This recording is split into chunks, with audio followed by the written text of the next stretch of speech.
Out here in one of my remote pig pens, checking on them to make sure they're okay, to give them water and such. I normally come out here every couple days or so and check them. One thing I was just going to talk about is the fencing for pigs. This paddock here I put up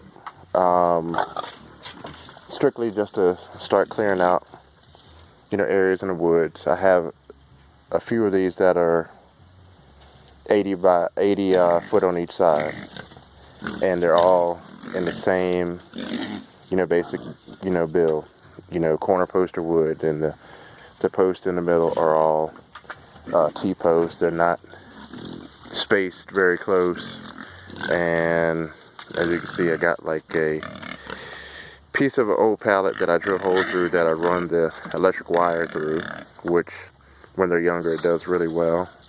But once they get older, as you can see, they start digging holes and they start moving their troughs, which in turn grounds out the fence. As you can see, this is grounded out. I guess they want to be on the camera. But as you can see, it grounds out the fence because they push the troughs onto the fence, once they get older. So, one thing that I'm going to start doing, instead of having to keep moving these troughs all over the place, is basically build something that they're bolted in one stationary place. The bad part of that is if I ever need to dump them out, such as water or what have you, it's going to be added weight and it's going to be a pain in the butt to do so. And another thing I thought about was feeding away from the fence.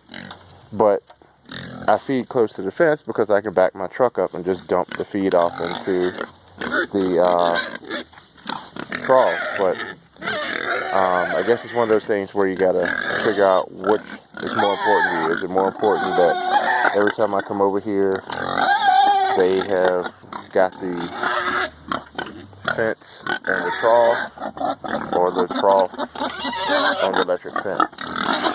Once they generally get up to this size, they rarely try to escape. And I say that they only rarely try to escape if they're full of food and there's plenty of food. They don't try to escape.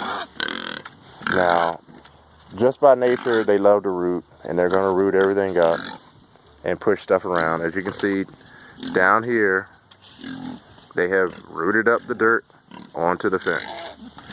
So generally, it's a every 3-day thing where I take a rake. Where's my rake? Just this rake here, and I rake around and rake the leaves and sticks that they push up in the dirt and clear off the fence.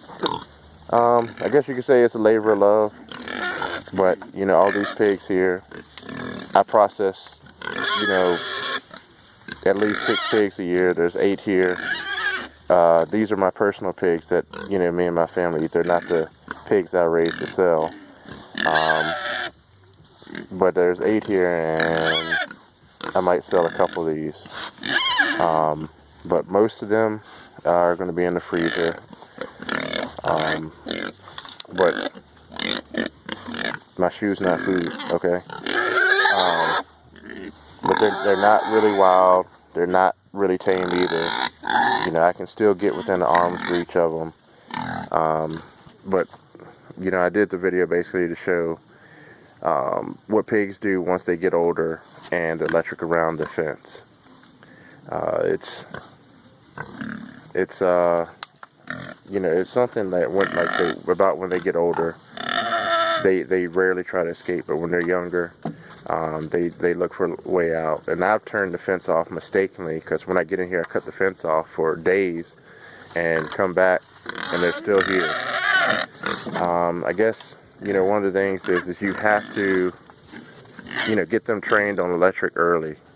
you know, so they respect it. And, you know, after they get shot a couple times, they rarely are going to go back and try to get out. But they're animals. I can't say exactly what they'll do, but that's just my experience. Just thought I would share a video on, you know, pigs. Everybody seems to be getting into pigs these days, and I just figured I'd put this out there. Good, bad, or indifferent.